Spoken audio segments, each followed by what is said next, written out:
Chapter 4. Why were humans created? The answer every ancient civilization gave. 1. Prometheus and the clay figures. In the melancholic and noble verses of Bulfinch, the creation of man is an act of divine defiance. After the Titans were cast down, the earth was a silent garden, devoid of a consciousness that could appreciate its majesty.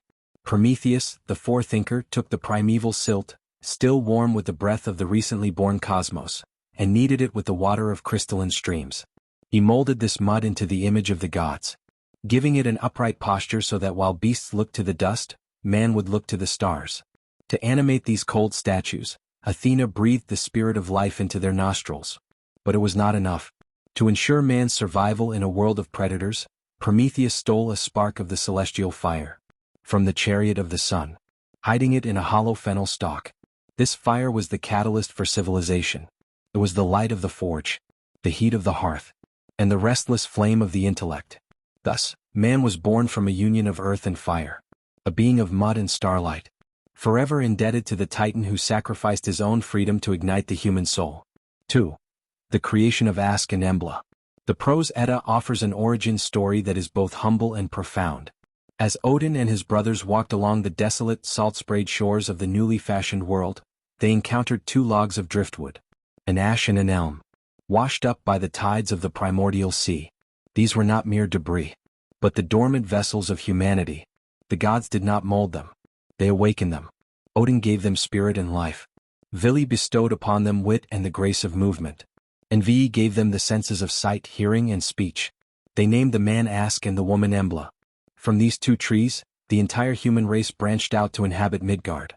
This narrative portrays humanity as a child of the forest, forged not from the dirt of the ground but from the living veins of nature, suggesting that the human spirit is an extension of the world tree itself, rooted in the earth, but reaching for the divine.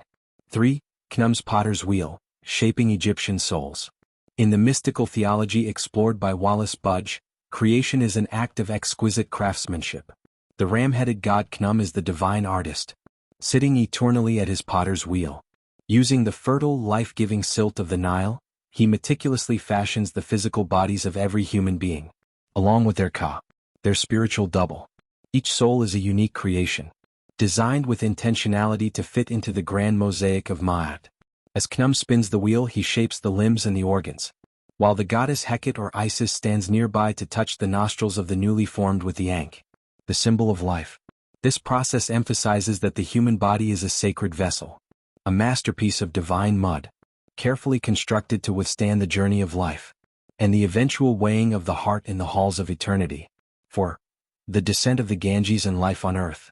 In the Ramayana, the vitalization of the earth is tied to the purifying descent of the goddess Ganga.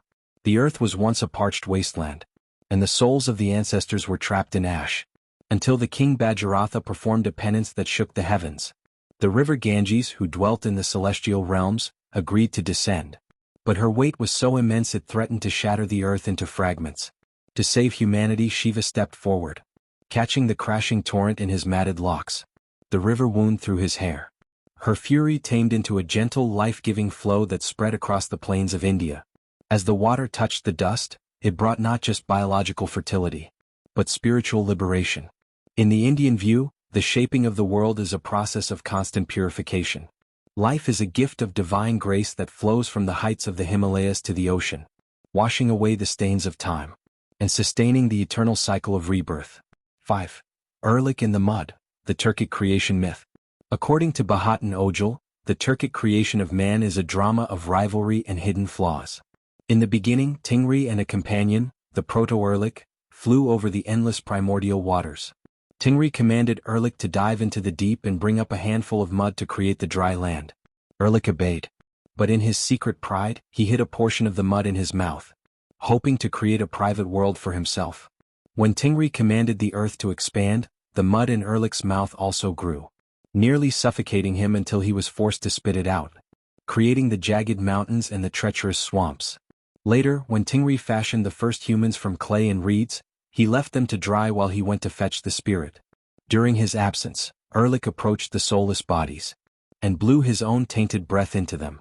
Thus, man was born as a dual being. His form is a gift from the sky god, but his inner nature is touched by the shadow of Erlik's deceit. making him a creature of both celestial light and earthly ambition.